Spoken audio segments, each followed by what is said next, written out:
I started the recording. There we go. All right. So Amber, where are you from?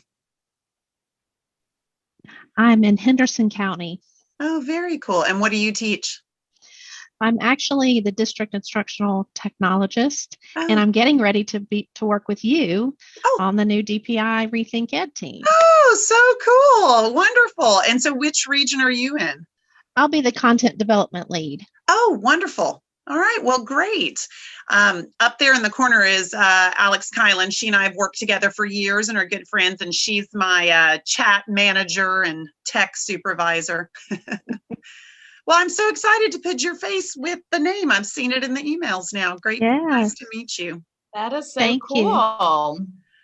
Hi, Michelle. I hope you're good. I know your camera and stuff isn't on, but we're glad to have you. Feel free to type anything in the chat. The fabulous Alex Kylan will keep us in the loop.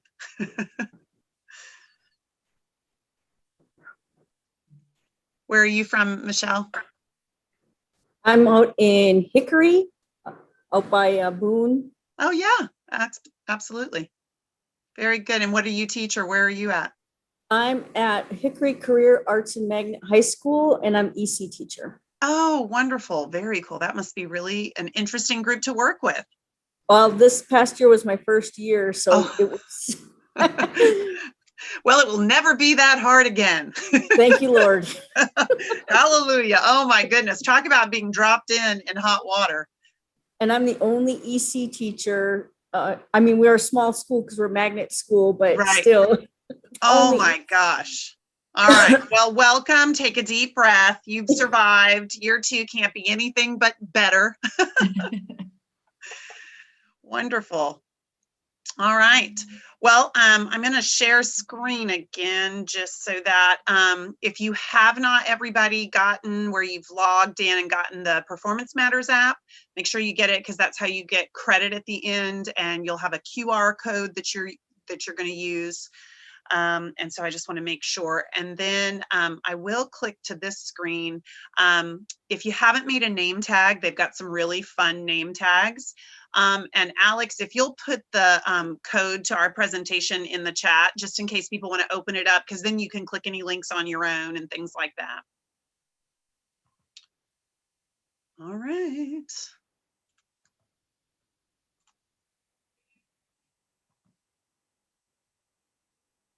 All right, we've got a few new friends joining us. Hi, everybody. How are you? Got some people connecting. All right. Welcome, welcome. Welcome, Anna. Welcome, April. We're glad to have you. We are currently just kind of waiting on people to join. I think we have 9 people registered. I'm pretty sure I saw this morning. Everybody needs to download the Performance Matters app. At the end, there's a QR code that you're going to need. Alex Kylan, my fabulous friend and tech facilitator, is putting the link to this presentation in the chat so you can open it on your own. And then also, just as a highlight, there's a fun name tag. If you haven't made it, feel free to jump in there and make that.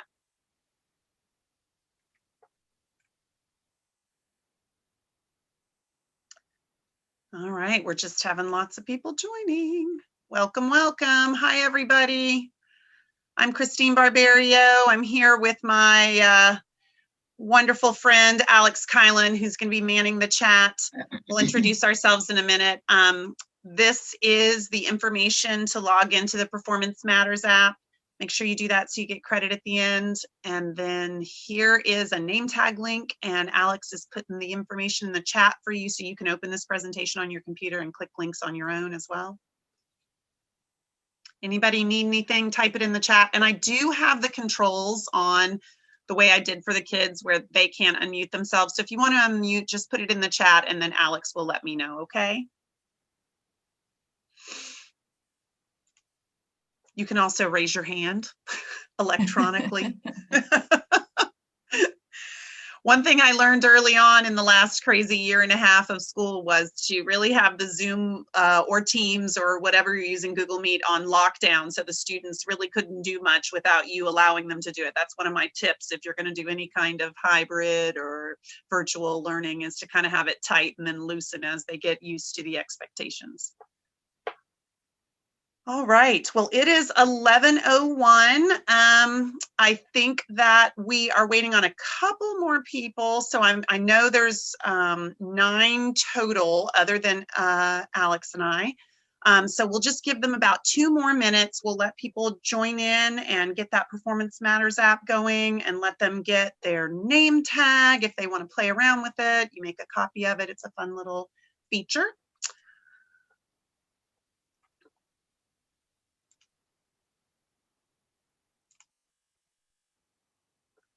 All right. Okay, well, just because I want to make sure we don't run out of time, I'm going to go ahead and let us get started. Alex, is there anybody that needs anything before we begin? Not that they've let me know. Okay, and wonderful. So hopefully everyone's in the presentation. I've put it several times, so I think Awesome. we're good. All right, and Alex, just so that you know, once we get into the presentation, the link is on the bottom of every slide, so you can tell people that in the chat as well. All right, well, welcome everybody. I am Kristine Barberio. I am a former 6th grade teacher and 5th grade teacher. I am entering my 19th year in education. I have dyed up those gray roots, so y'all think I'm super young. But I just accepted a new position with the state, with NCDPI. I'm going to be part of an initiative. Yay! And Amber is going to be with us as well.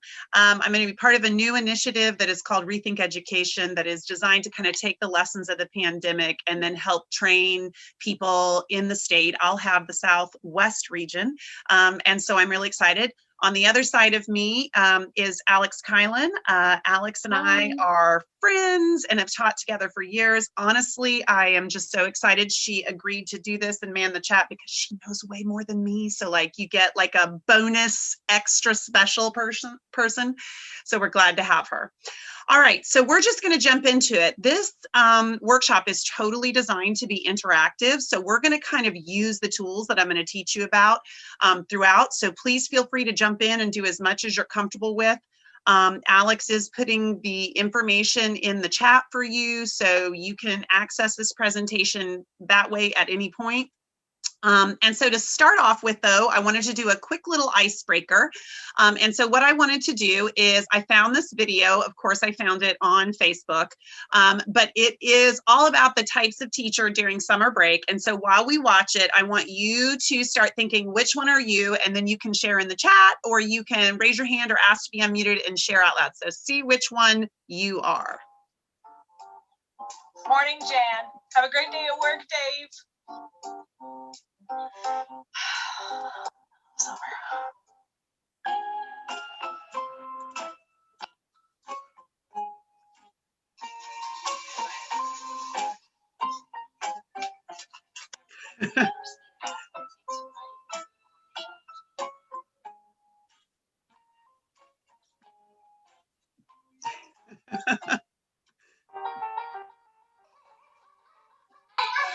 Hey, you go to your room.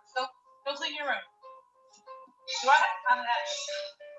Getting up from my book is not making me happy. When does school start again? I'm gonna go.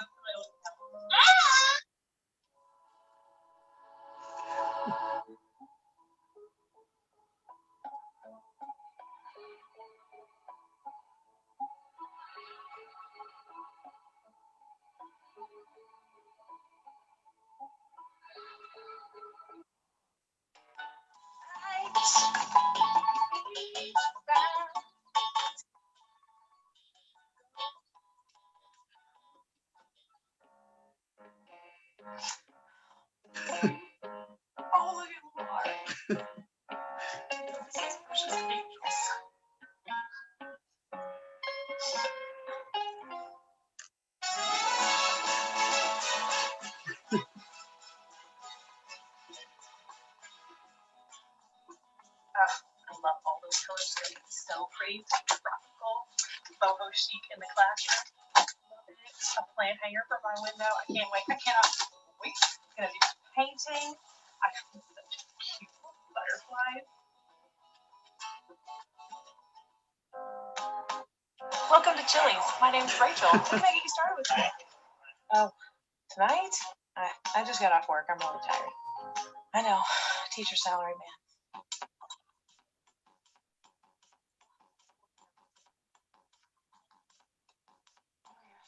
I have an hour to get this paper submitted. Why did I go back to school? Oh yeah, money. Hi everybody, welcome to summer school. Are you guys ready to get your learning back on track? All right, let's get started.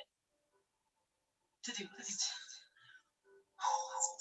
Thanks, I got a lesson plan. Create content presentation, these handouts. I gotta do that PD about the reading and math program. I've got to clean and organize my room.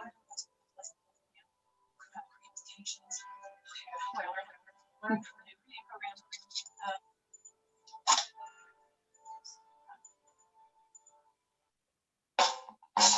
I was just calling to invite you to my essential oils party, and then maybe you can go some next one. Oh, yeah, that'd be great. All right, yeah, see you Friday at 6. Perfect. Ciao. All right.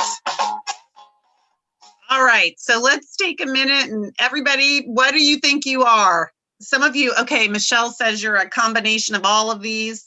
April, you're doing summer school. Bless you. Yeah, Betsy, you and me, parent, teacher. I think Alex and I agree.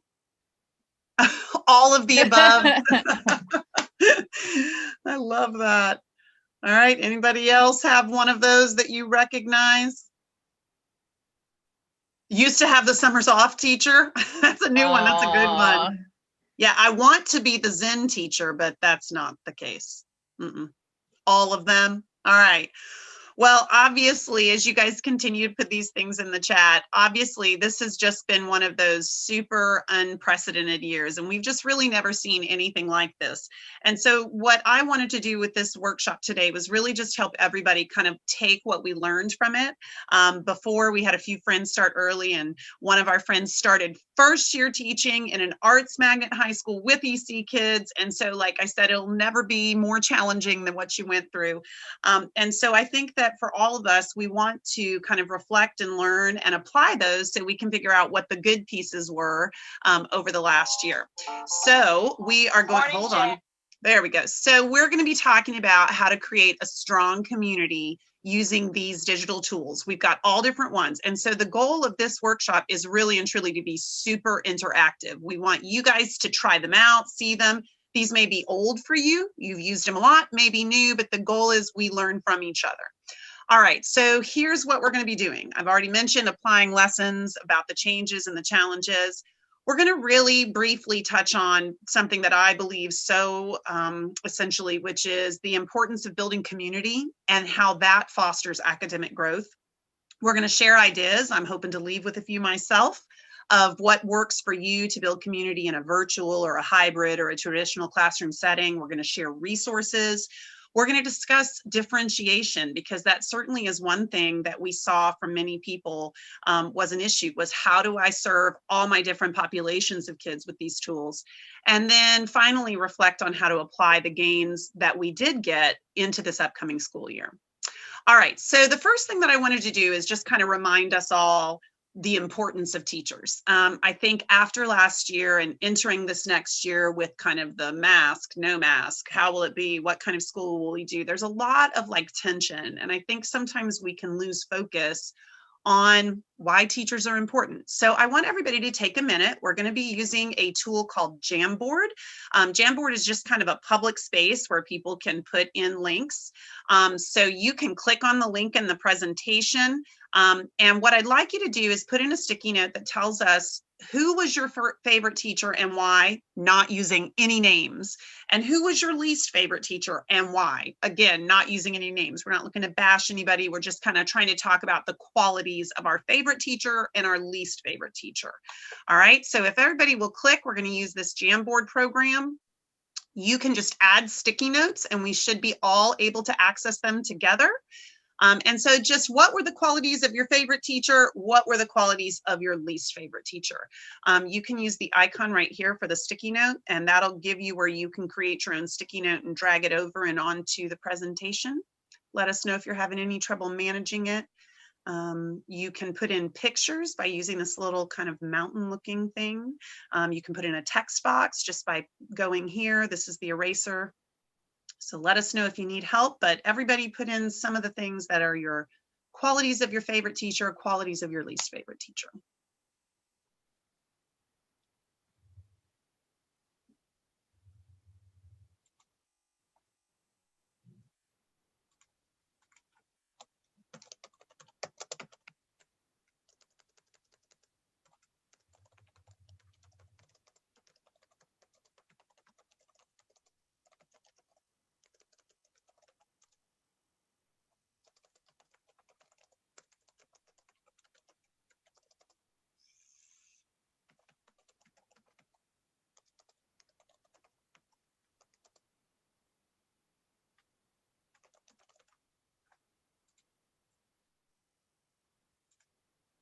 All right.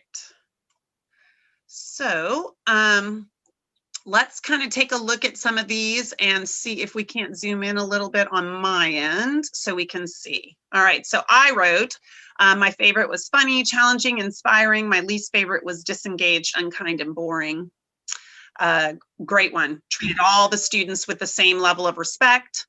There weren't endless warnings. She would do what she said, but she was kind and calm. I love that. That's a great example. Favorite was second grade, understanding of what I needed. Let's see, I lost it. It got moved. There it is. Least favorite was fourth grade. Stand in front of the class doing math problems that I didn't know how to do. She embarrassed me and it made me hate math ever since then. Wow, that's a powerful statement. Favorite was 10th grade ELA, learning fun, songs to help us remember info. I love it. Okay, who else? Anybody else? Least favorite, seemed to hate his job. Let me find. People keep moving their sticky notes before I can see them. That statement though, I think is a great one. You know, somebody who didn't seem to like their job, didn't seem to want to be there. That was also my least favorite. And this is a long time ago, but she was literally reading romance novels while we were copying notes. So, you know, that kind of disengaged, like not wanting to be there. All right, anybody else? All right, Alex, anything in the chat we need to? Wait, let me see. Someone is just saying that their notes are not working. Okay. So basically, if you just click on that one little sticky note icon and then type. And then there's a, I think it says submit or post. Yeah, then there's like a save down at the bottom of the sticky note. All right, this is an interesting one. This is the one I started a minute ago. Seemed to hate his job, put me down from being from a broken home, didn't believe in me, had different expectations for all the students and embarrassed me. That is really powerful. And I think we're going to touch on all those things. The idea of community stopping people from wanting to academically perform, because when you felt that way, you clearly weren't going to do anything to take academic risks or to try things out. So those are really powerful. So this is Jamboard. For those of you who maybe had a little challenge with it, we can stick around afterwards, and Alex is the great guru of all this and she can help you figure out how to do it. But because of time, I'm going to move us along. But I think we all have a great sense of kind of what made a teacher great for us and what made a teacher challenging. So now we're going to move into the most exciting part of the presentation for me, which is Nearpod. I am such a Nearpod fan. I just so love it. Nearpod is an interactive slide presentation program that has existing slide presentations that you can use and modify, and then you can create your own. I have used this for years, long before the pandemic. And then certainly during the pandemic with both virtual and hybrid models, I used it all the time. So on the link that's on the presentation, Alex can put it in there for you as well. It gives you the link to log in. I'm going to show you on my screen what you would do. So I have created, and I always have a little fight with the bar at the top of my screen. 1 second, stop. There we go. Okay, so this is my Nearpod that I created for our little activity right now. All you have to do is click live participation. When you click it, it will come up and it will have a code. You can actually take this link, and I'll do it right now, and click copy link. And then I can drop it right in the chat for my students. So this is something that I do. So you can literally just click on that link. It'll take you in. Put in your first name and skip the box that says other, and then click join.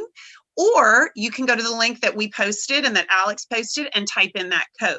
So all you have to do to get in is either click on the link or to type in the code at Nearpod. Let us know if you're having any trouble getting in. I'll talk you through some of these digital tools. I've put in a video. One of the things that Nearpod added this last year was an Edpuzzle-like video where you can stop the video and have the students do activities. But you can also set it up where the students play the video and do it in their own time, or you play it. If I'm teaching, I always go with teacher plays. I always want to kind of have the video. So hopefully most of you are making it in. One of the things I do when I'm teaching in a virtual or a hybrid model is that I always screen share the Nearpod. So if I've got anybody at home that can't access the Nearpod, they're still able to see it and put their responses in the chat. That's just a little trick. So I'm going to share this short little video, students sharing why teachers are important for them, okay? Teachers matter because we learn different things every day. They push you to always believe that even if something is hard, you can still achieve it. They're constantly encouraging me, and they're trying to make me reach that stretch goal. My teacher has taught me to worry about my education, what life will be when my future if I don't finish high school. Mr. Coffee's taught me how to count. She's definitely taught me to not be biased. He's taught me some great science. She makes me look for more sources. For me to see that somebody was just like me and was able to succeed, she has inspired me to be a better person. Having a great teacher makes things possible. He's my dad, he's my mom, he's my friend, he's my psychiatrist. He kind of believes in me unconditionally, so that way it's easier to believe in yourself. All right, so I think that those students said things that certainly we reflected in the Jamboard. So as I mentioned with Nearpod, it's an interactive slide presentation. That was the video. I didn't put in an activity for you guys to do, but you could stop it along the way and have students answer questions. You could provide notes on things, so it's a great tool. Now, the second slide is called Draw It. If you've not used Nearpod before, basically you can put any image in the back. This is great for math teachers that want to put a set of problems up and have students work on it. I use it as an ELA teacher for having students annotate a text together, but you can use it for any number of things. So what I want you to do is I want you to think about, where do you think learning begins for students? So this is that famous hierarchy of needs, where our students start at the basic level. All human beings have their physiological needs: air, water, food, shelter, sleep, clothing. Our safety needs: I need to feel personally secure. I need to have some sort of employment or way of taking care of my family. I need to have enough resources, good enough health, the property to keep myself safe. Then I move into love and belonging. I want to have friendship and intimacy and family and connection. Then it moves to esteem. I feel respect. I feel self-esteem for myself, status, recognition. And then finally, that internal motivation, that self-actualization. So when we think about our students, and I think some of you said some things in the Jamboard that really spoke to this, what level do you think learning really begins for a student and why? And so what you're going to do is you're going to use the Draw It tools. Once you open it up, you'll see at the bottom of your screen, you will see a set of tools. You can use markers. I don't like those because they're really hard to make neat. There's also a T for a text box. That's the easiest one. And then you can just type it in and place it. There's a picture that you can put in, again, that little mountain looking thing. So everybody take about 2 minutes and put a box next to the level that you think learning begins for students and why. Does everybody understand what we're doing? Any questions?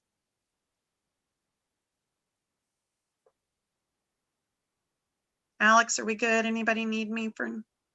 I think everybody is good so far. All right, awesome. And I will talk as you guys are working. One of the things that you can see is that everybody's answers pop up on my master screen. So if you're screen sharing, you could choose to stop screen sharing right now if you had students who maybe you didn't want them to feel uncomfortable. At the end, there is a share option, so I can share it and show everybody's responses. There's also a feature down here at the bottom of Nearpod that would hide everyone's names. I often use this with students so that that way nobody knows who said what. And that's just a simple little button there at the bottom. So you can go either way, whatever works for you. All right, so we're starting to see some responses. And I'm going to go ahead and show you the share feature. When you click on a student's answer, you can show what they're writing. So you can see we've got someone saying it's somewhere between this love and belonging and esteem. Then I can flip through. Okay, so here, parents are needed. They need community with other people in order to get there. All right, here, April feels learning takes place once they feel some esteem, some respect, some recognition, some strength, some freedom. Betsy says learning happens here in our physiological needs. When we're down there, there is still learning happening, even right from the beginning. For some reason, it's cutting things off a little bit. So this one says, yeah, it's where it begins. I can't see quite what it says. Yeah, learning is growth. This person, Amber, says that learning is growth, even at that basic level, because it's hard sometimes. And so it might just be learning the basics of how to take care of myself. All right, excellent. Anybody have any other comments that you want to make about this? Because there's no right answer here. It's just really the idea of where do you believe we can see students begin learning, and what do we need to do as educators to help to make sure that their needs are being met so that learning can occur. All right, so now I'm going to go to the last component of Nearpod. So we're going to discuss a quote, which basically says, students will not learn when they do not feel emotionally, physically, and socially safe. So we're going to use my favorite feature in Nearpod, which is called the collaboration board, or the collaborate board. This looks a lot like Jamboard. It's very similar. You're going to type your thoughts down here. Again, you can click this if you want to put an image with it, and click post. Again, I can hide student names so people don't see it. And then I clicked at the very beginning that I wanted to approve all the messages. So again, you could stop sharing if you had students in front of you so that you could make sure the messages were appropriate, answered the question right, whatever it may be. And then I'll have the opportunity as you guys post things to be able to approve them, and then you'll be able to see them on your screen and like them with a little heart, things like that. So everybody, do you agree or disagree that learning does not happen unless a student feels socially, emotionally, and physically safe? Agree or disagree, and why? So you can start popping up your thoughts. All right, and you can see I'm starting to get some responses.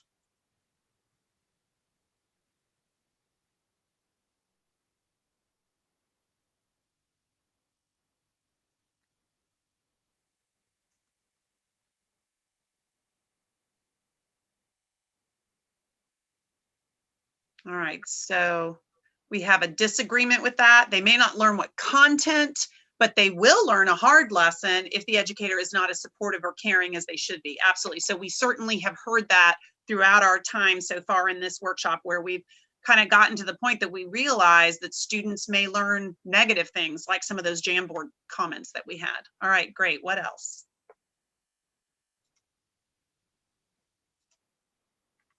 All right, I think they're able to learn some, even in these circumstances, but for more growth and deeper learning, students need to feel safe. Okay, really interesting. So yeah, there is learning, but maybe it's not to the depth, maybe it's not fully, if those things aren't happening. Great, what else? Now, one thing I like about the collaboration board with students, just so that you know, is that what often happens is that students will see responses from your first couple of kids who will drop something in, and then they will mimic those responses, which in a learning environment for me is great. I want them to feel more and more comfortable to see what somebody else might have said and then build on that, you know, to restate that, or just to get that idea and started. And as you use collaboration boards more and more with your students, you'll find responses will start flying up. Anybody else have a response? Sometimes I have trouble where it moves a little slow, where I can't see if somebody's posted. All right, looks like we got another. Okay. I was just going to mention something about this versus the Jamboard. It's really similar to the Jamboard, but Jamboard can, you know, totally keep that anonymity, and people sometimes get nervous, you know, about what certain kids might pop up depending on your group. And so what's so nice about the Nearpod is that you still have that total control, but kids are able to kind of share anonymously, but you can edit things and not allow certain stuff. Absolutely. That's one of the things that I love the most. All right. Oh, we've got several responses. All right. Great. So we have a total agreement. When my students came into a room with these deficits of feeling safe, there was a wall up and I really couldn't get anyone. And there are big barriers in our Title I schools. Absolutely. I've taught most of my career at Title I schools. And I think there's that idea that sometimes when we're not aware of that lack of safety, they may not respond. I believe academic learning is made difficult in these situations. The things they learn will be to meet their survival needs. That's a really powerful way to look at it. Absolutely.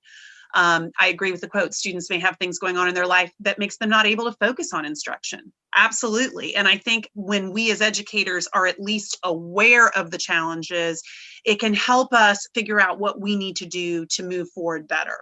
All right, so I am so impressed. You guys are doing great. Does anybody have any questions or comments about Nearpod or Jamboard, kind of our first two things that we've explored as we're talking about these issues of building community? Anybody?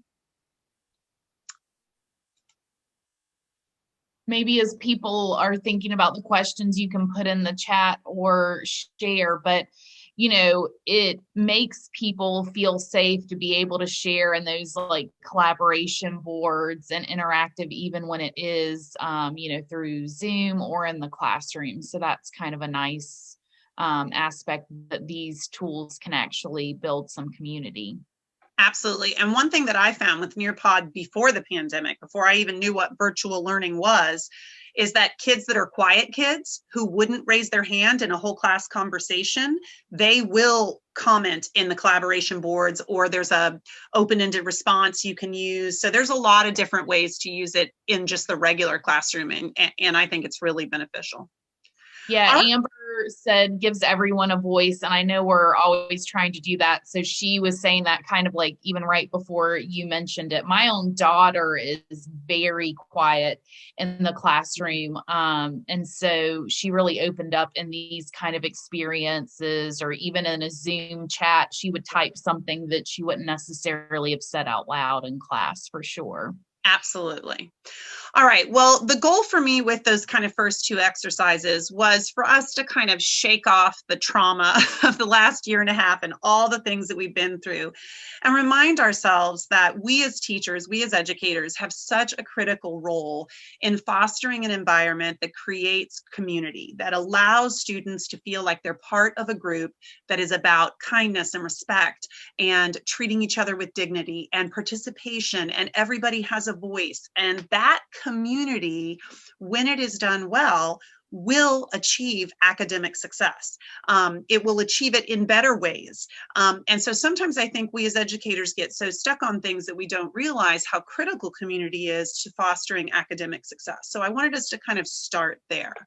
So now we're going to move into the next kind of main chunk of our presentation today, and we're really going to talk about the ways you can create community within your classroom. We're going to talk about the age-old issue of pacing versus your classroom culture. We're going to talk about the creativity and innovation tools you might access or use. We're going to look at some digital resources, and then we're going to talk about that differentiation using these digital resources. So that's kind of our main goal for the next portion. So I just wanted to start off by talking about the big elephant in the room for any educator. As I said, I'm entering my 19th year in education, almost all of it as a classroom teacher, and the pacing, the guide that we're given by the state, by our districts, by our local schools, whatever it may be, even within our own grade levels, the pacing becomes such a big deal, because what ends up happening is that we feel pressured to stick on that pacing and to try to make sure we meet that. And sometimes what happens is we sacrifice community and the times we might need to pull back and say, wait a minute, we need a class meeting, or we need to have a discussion about how we're handling ourselves in this situation. And we don't take those because we're afraid of not being on pace.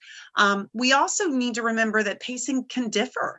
If we've got students that are in the EC program, if we've got students that are, LEP students coming new, speaking a different language, or they have other unique attributes, something that might make their pacing different. So one of the things that we want to do is always be mindful of how do you balance your community with maintaining your pacing. And of course, standardized testing, all of those things that schools, teachers, students are all kind of judged by, so to speak, can make us feel an intense pressure to maintain pacing. But one of the things that I think all really successful teachers start to learn is that we do need to keep in mind the times that we need to have those teachable moments, that we need to stop and kind of reflect on when pacing needs to be slowed down, altered. Maybe there's different levels of pacing for different students, so that we can still take time to build community when we need to build community. So one of the things that I want you to think about is all the ways in which before this next school year starts that you can achieve community.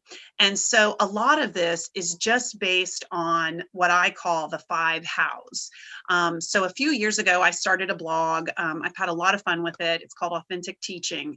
But my goal was to look at things that I had both stolen from other teachers who were way better than me, modified, or that I had developed myself, and things that I just knew got me success in the classroom.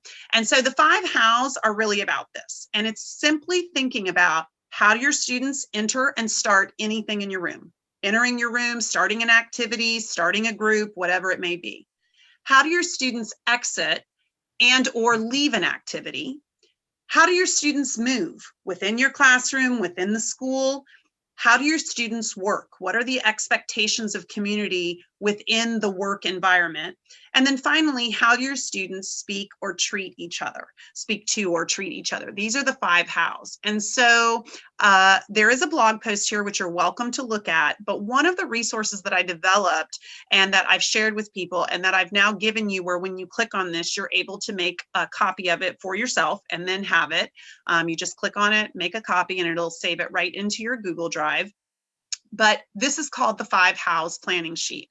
And so basically this tool helps you think about what you might do to establish some expectations, what you want it to look like and feel like to develop community with thinking about those 5 hows. So basically what you do is you write your schedule as best you know it on the left side here. And then for each block, you try to answer those 5 hows. You reflect on, before the school year starts, well, how do I want my students during morning work time to enter? Okay, now morning work is over and it's time to move into my first block. How do my students exit morning work and get ready to go next? Okay, now we're moving from morning work into small groups. How do they move? Okay, now we're in small groups. What are my expectations for work? So the goal of this worksheet is, before you start the school year, you're able to take your schedule and really reflect on these kind of core concepts that can help you establish routines, procedures, expectations, community building activities, or times you might want to fit in. So it's just kind of giving you a vision to start you off. So that is yours, and I hope that's helpful to you. Does anybody have any questions or comments on that, and how you might use that? Mrs. McKinney just shared that, you know, more than ever, we really need administrators to be understanding of that flexibility we need in the classroom and that time to meet the needs of our students, you know, with the way things have been the last several years. Absolutely. And I think that's a great point. And so one thing is, you know, doing something like a planning sheet like this, so you kind of come in proactive and then say to your administrator, you know, look at how much time on task I'm going to have by these procedures, but I do want to have a once a week class meeting for 20 minutes. You know, I think the more you can present how it impacts academic success, the more you can get the support and buy-in of any administrators in most cases. So that's my encouragement there. All right, so the next tool that, oh, I scrolled. The next tool that we're going to use is called Wakelet. The fabulous Alex Kylan introduced me to Wakelet. It is a great resource. Basically, it's a way to group resources. So what I've done is I've created a Wakelet that includes some tools that I've developed and used to create classroom community. Once you join this Wakelet, which we're all going to do in just a second, I would love for you to add in your tools, anything that you think would help develop community in your classroom. And so from now until forever, you guys can access this Wakelet, and then you'll be able to like go, oh, you know what? I was in that NC Bold workshop, and I think somebody did something about work completion. I'm going to go look at that. And so the goal is that this is an ongoing resource. So let me kind of show you what it looks like. So with Wakelet, again, it's a way you group resources, PDFs, URLs, things like that. You have to put yourself in with a name so that people know who's contributing. And once you're in, you're able to have access. So what I've shared with you are some resources that I developed both during the last year and a half where we were in virtual and hybrid learning, and then also some things that I've used for years. Peer squads was a way to work with students who were fully virtual that needed small group time. And so I created a program called Peer Squads where the kids were able to meet in these little groups. It was done with parent permission, and they did it through Teams. I was a member of every team, so I could see anything they were doing in the chat, in the videos, so on and so forth, but it gave them some group work time. Hundreds Club was a work completion program that I did this last year because I don't know about you guys, but getting students to turn in work in the virtual and hybrid model was my biggest challenge as a teacher. So I created a rewards program based on turning in 100% of your work on time by the end of the week. And they really started getting a lot of respect and excitement and enthusiasm. I've put in a lot of information about how to have weekly class meetings that has all different kinds of stuff you can utilize there. I have for years, I mean, Alex, I've probably done this, what, 10 years or more, I would bet, done the weekly. A long time. A long time. But basically, there's both an electronic version or a paper version. And essentially, every Friday, I ask my kids to take 5 to 10 minutes and just tell me about their week. And I swear this has been the thing that I learn more about what students need or what's going on in my classroom from this weekly reflection than anything else I do. So this I can't shout out enough. That planning sheet I mentioned is there. And then this was a Google form that I started using this year, and it was called Miss B, I Need Help With. And basically it was just a Google form kids could submit to me anytime that let me know I need help with this. And it was a way for my virtual students and my in-person students to get to me. And it was really quick and easy. So those were some of the resources that I've used to build community. But what I really hope with this Wakelet is that you guys add in your tools. And so we all get to have this Wakelet with all kinds of things that you've used and have had success with that we might be able to pull from when we have a need. All right, any other questions or comments about how to use that Wakelet or anything that's in the Wakelet so far?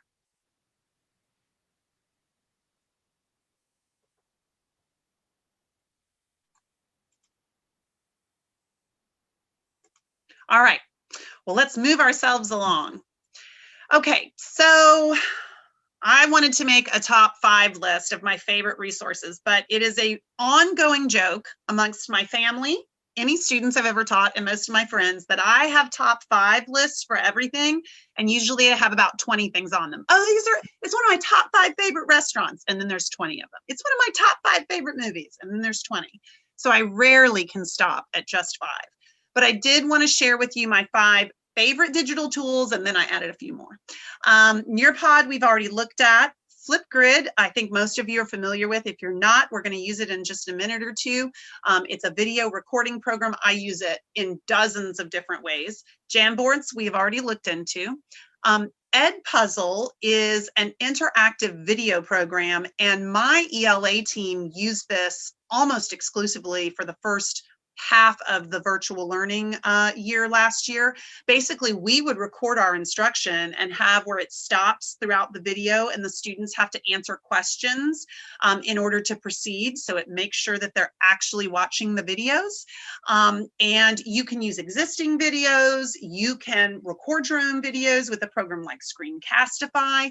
And then it basically creates almost that flipped classroom model where you can have the students watching your instruction, but then you're understanding whether or not they're grasping it by their responses to the things you stop their way through. The final one is my new favorite thing in the world. It's called Talking Points.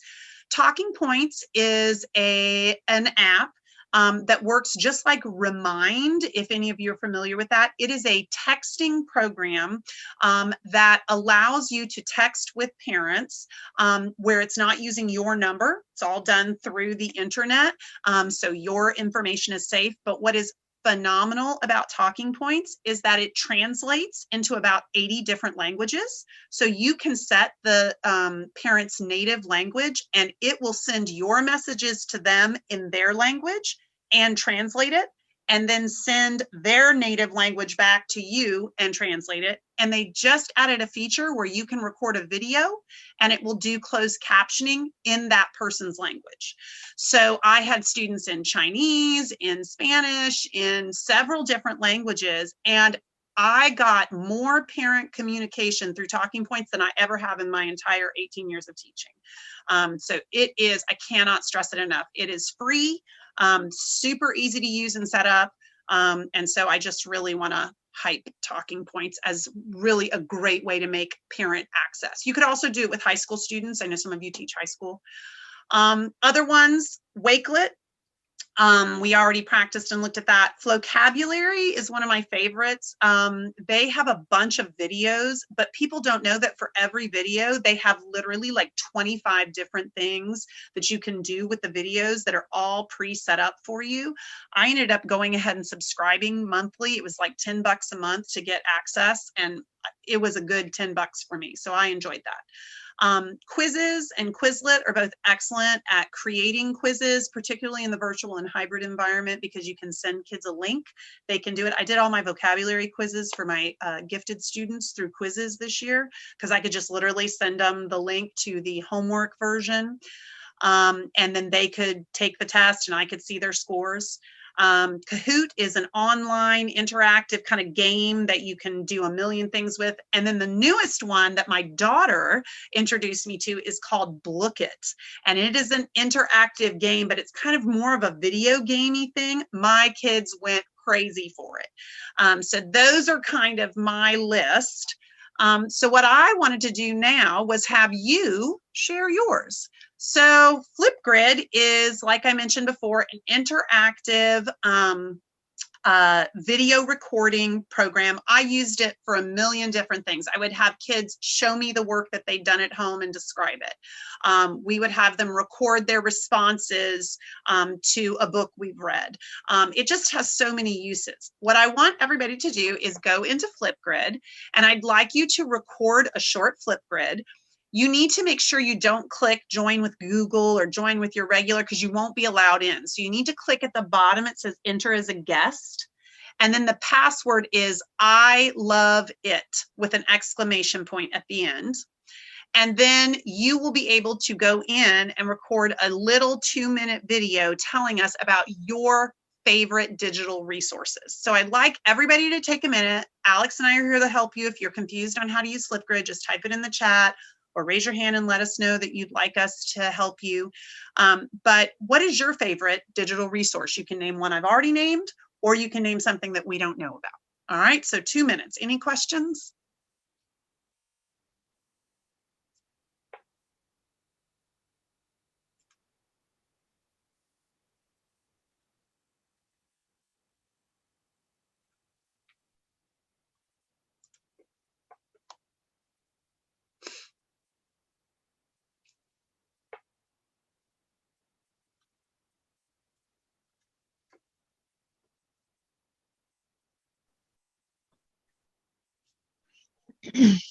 Everybody doing good there, Alex? Yes. Oh, good. Yeah, Shireen said that Lookit was a great one. I'm telling you, look into it. It's great. Also free.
All right, so I know a few of you, because your camera was in use, thank you, Amber, for that.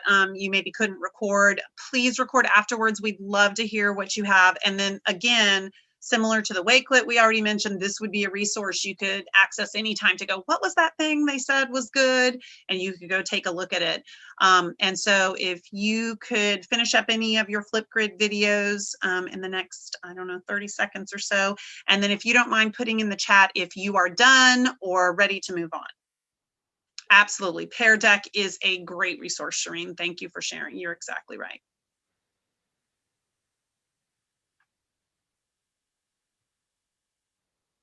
Thanks, Betsy, for putting that you're done so that we know when we can move forward.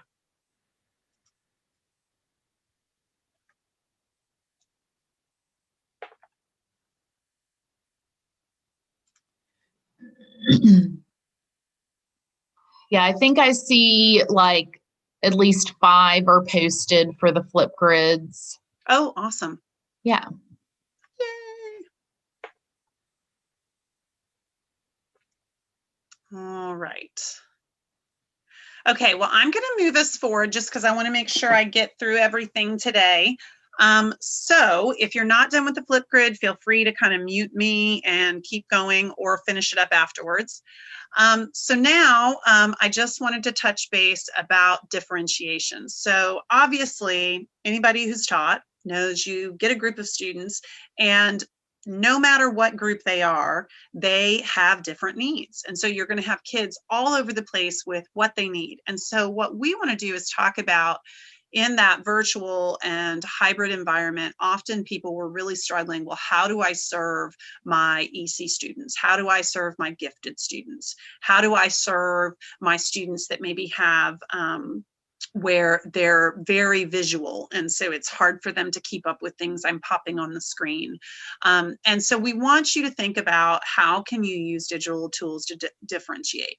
So one of the things that I always go back to when I'm thinking about how do I make sure every kid in my class gets what they need is I always begin with, what is it I'm trying to teach?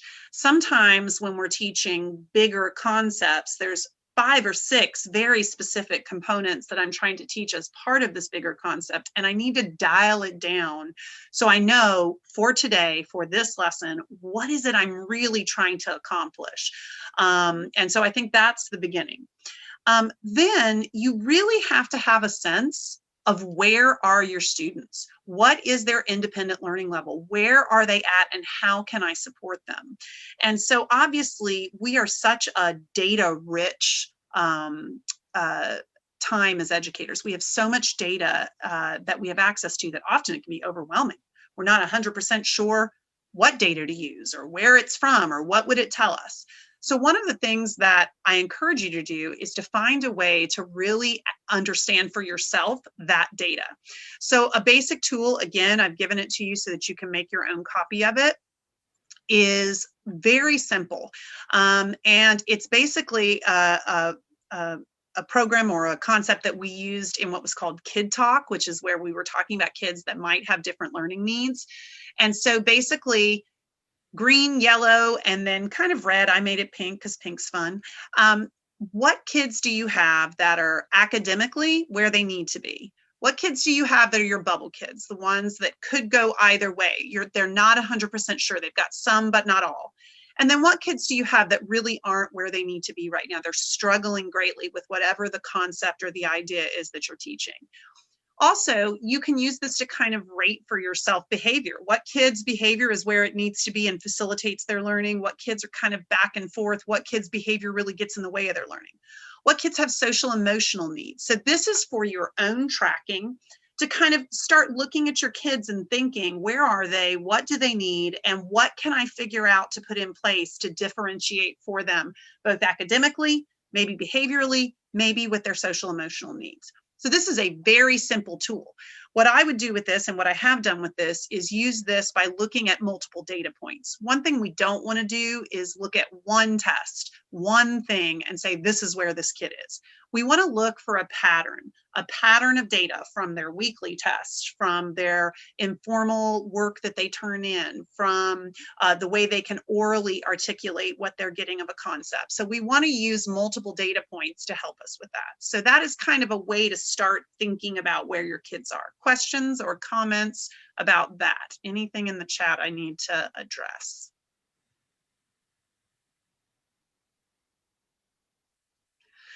All righty.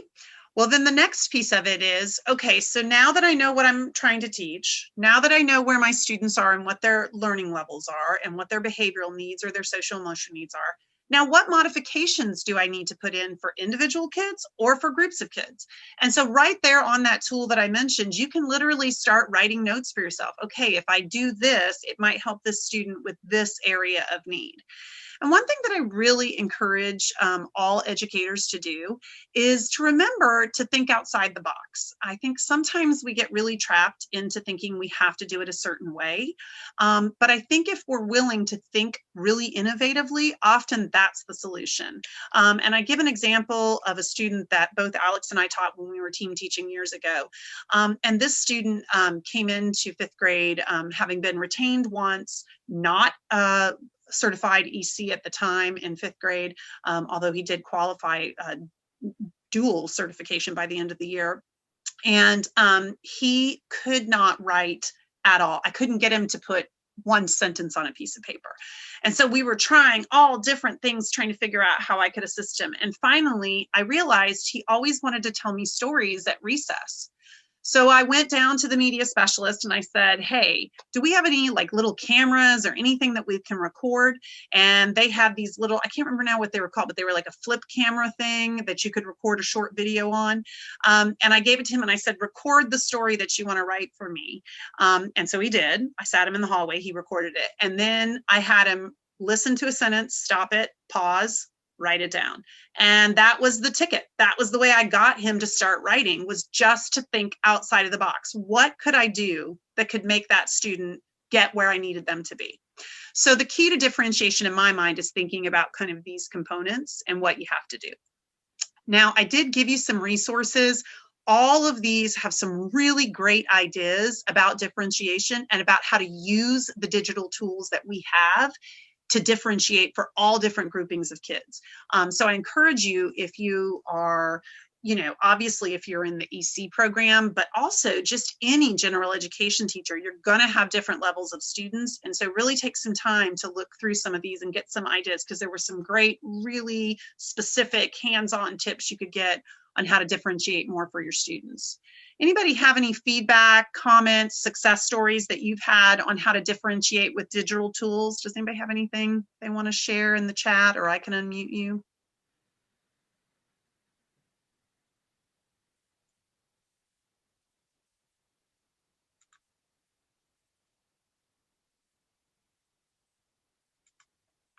All righty.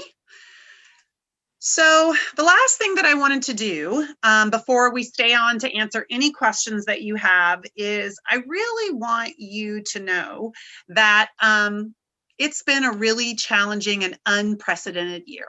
And obviously, I think for many of us as educators, there were some really amazing high points of what happened over the last year. And then there were a lot of really big, challenging, hard, gut-wrenching, how do we get through it kind of moments. So as you spend the last part of your summer months preparing for the new year, I really want to make sure that all of us get that opportunity to be able to refresh, renew, and prepare for that new year. Because part of building community in your classroom is being in a good space yourself, coming into the year feeling really positive and really ready to kind of jump in there and get back to what we need to do. The reality is the start of this next school year isn't going to be traditional fully. There may be some of you that are still in hybrid or virtual. There may be masks still required. There may be social distancing still required. It's still going to look different. I also think we're going to see a lot of students that need a lot of kind of retraining on what does it mean to be part of the group in school. The district that I was in put all of the students back together except for the ones who were fully virtual for the last 6 weeks of the school year. And that was eye-opening because they did not know how to socialize. They had not been together in a school setting with a large group of their peers in a year and a half of school. And so we really had to start back at ground zero. So I want you to be prepared for the challenges that will come and also to feel really proud of what you have accomplished. So I have 2 quick videos I want to show you. And then we're going to open it up for questions, comments, stay on to help you with any tools. But the goal is that you've left today with some real resources that you can use to create community so that your kids can learn. All right, so this first video is about the fact that we are all heroes. I've got a public service announcement for every teacher, educator, and counselor out here in the world. You are American heroes. When this pandemic first took place, everybody was talking about how amazing and awesome and how essential doctors and nurses and firemen and police officers, first responders are. And I agree, but guess what? You are essential. You all are American heroes because you show up and you show out every single day for the life of these kids. And when this COVID-19 happened, you told yourself that you would not stop that from allowing you to give these kids the absolute best that they deserve. We're talking about American heroes like the first responders. We're talking about American heroes like Doctors Without Borders. They phenomenal whether they in Afghanistan or in Johns Hopkins University. They told themselves nothing will stop them from being successful. Nothing will stop them from being powerful. Nothing will stop them from bringing that aid. You all are American heroes like Representative John Lewis. He told himself nothing was going to stop him. 45 plus times arrested and put in jail. Skull fracture. He didn't sign up for that, but he signed up for justice. He signed up for equality. He signed up for love. He signed up for unity. And I know what some of you are thinking. You didn't sign up for virtual learning. You didn't sign up for masks in the class. I get it, but you did sign up for education, American hero. You did sign up to bring help and to bring comfort and to bring relief to these kids, American hero. You did sign up to be educators, to mold them and shape the hearts and minds of our future leaders, American hero. You did sign up to go above and beyond and reach these kids where they are, believing that they can do great things in the future, American hero. And I got no doubt what you can do and accomplish when you have your mindset and your perspective intact. So do me a favor. Don't show the world what you can do. Show the world who you are, American hero. All right. So that just reminds us of what we've all been through. And I do want to say that both as a parent of 3 kids in public school during the pandemic and as an educator, we are all heroes. What we accomplished over the last year of school is nothing short of a miracle. And so the first thing I want you to do is give yourself a pat on the back and kind of brag today. Go tell everybody you know you're an American hero, because you really did some heroic and amazing things. Now, the second piece of it is I want you to think about how you take care of yourself. And so I loved this video because this is by the 2020 Teachers of the Year about how they cared for themselves throughout this time. And I think you'll relate to a lot of what they have to say. Before I share that, does anybody have anything in the chat, Alex, that I need to answer or talk about? No, everything looks good. People said that was powerful and thanks for sharing, and parents need to see the videos. Yeah. So. Well, you've got it, so you can post it on your webpage. All right, so here's the second video about practicing self-care. What are some of the ways that you practice? I don't. Oh boy. That's definitely a skill I need to get better at. Self-care is hard, especially in this profession. However, my focus has been to get outside more, do more engagement with our environment. Cranking up the tunes in the kitchen, cooking something delicious for my family. There is more to life than just work, even if you really enjoy your career a lot like we do. I don't grade papers at home. I don't check my email very much at home, and I'm a better teacher when I have established healthy boundaries with work and leave work at work. So one of the ways that I practice self-care is being able to say no. Sometimes you have to be able to take a step back and refresh before going on to that next project. 1-minute meditations. I just close my eyes, take a deep breath, and try not to think too much about what happens. And when I open my eyes, I feel much better. Try to turn your brain off and let it be quiet sometimes. Disconnecting from technology and distractions and spending time with the people that I love the most.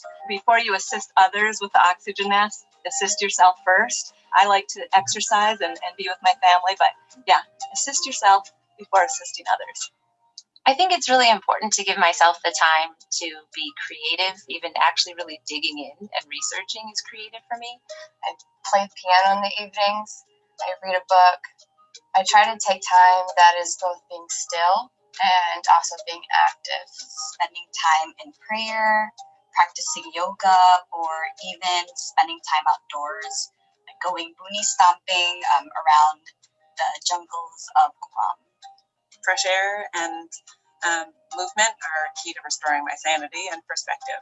I get up before anybody in my family when it's still dark outside, and I go to the gym on some mornings, or I go just sit and have some quiet time to myself. Or I am going for a walk, or I'm reading a book, or I'm taking a nap on the weekend.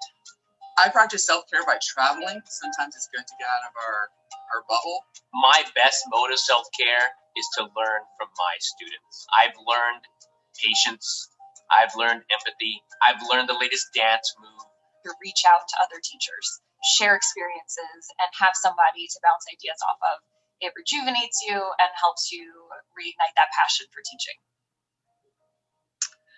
All right. So that being said, I just really hope for all of you that you get that opportunity to refresh, renew, prepare for the year. I hope the resources that are here are ones you can start playing with, but remember they're available to you anytime. You've got the Wakelet, you've got the Flipgrid, you've got this presentation with all of the articles. So hopefully I've given you enough tools that when you hit November and you're like, holy cow, I need something, you can go back in and look at it. And for me, I thought I'd share with you, hold on. One more, that I want you to really make a promise to refresh, renew, and prepare, because you are worth it. You've done great things. And this has been my favorite new meme and my motto of the summer. And it says, me going on a stupid little daily walk for my stupid physical and mental health. And so that is what I've been trying to do, is get out there and take care of myself, even when it's challenging to do so. It's made me laugh, and it reminded me of the importance of making sure you're taking care of yourself. So thank you so much. I feel like you guys were so great. You were so participatory and interactive, and I hope that we helped you. We're now going to open it up. We're here to answer questions, to, say anything that we can do to give you that energy to renew. There are a couple of housekeeping tools you do need to do that, hold on. At the beginning, and I'm going to have to stop presenting so I can pull it. You're going to need to download the Performance Matters mobile app. You have to log into the NC Ed Cloud, and then you have to scan the section code, and you will be scanning a QR code that in just a second I'm going to have the green box moved. Make sure you do that, because that is what gives you credit for attending this class. And then in about a week, you'll be marked as complete, and then you get a CEU certificate. So you want to make sure you do that. And then the other thing is there is a short feedback survey on the last slide. And so make sure that you take that. If you'd like to just say she's the greatest ever, you don't have to, but it's a good for me so that I can figure out what I can do better and keep improving. So let me stop that and move this guy out of the way so he's available to you. In fact, I'm just going to delete him and go back into presenting. So there's that QR code for you, so that you're able to scan that and get credit for being in the class. And I'll leave it on the screen here. Does anybody have questions, comments, anything we can help you with? We're happy to stay on and assist you with anything. Thanks so much, you guys. It was really great.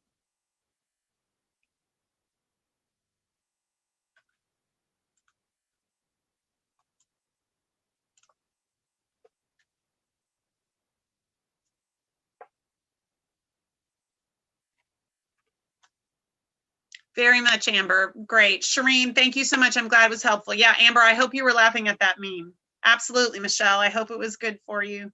Great. You guys were excellent.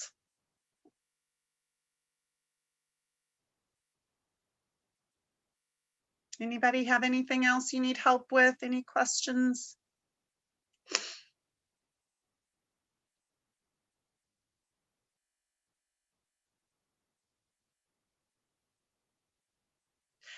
So Alex, I was just realizing that maybe I need to remove the green box before we share it with people, right? Because would it be when we shared the bit.ly link for this presentation with them, if the green box was over it, they can't edit it, right? So they can't move it.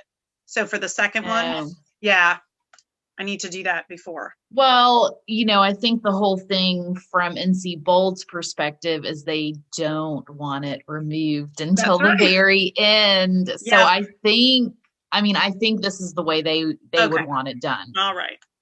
I've gotten the Alex Kylan seal of approval. All right. Is there what happens? Yeah. Is there anybody who still needs the QR code? Put your name in the chat if you still need it, because I don't want to move off this screen. And if you still need it, anybody still need the QR code? And see, like now in our thing, we don't have the green box too. Yeah. So you don't. Because I removed it. It's okay. Hello. Mm-hmm. All right. All right. Well, I'm going to stop sharing. All right. I think that's it. Well, bye, everybody. Hope you have a great rest of the day. All right.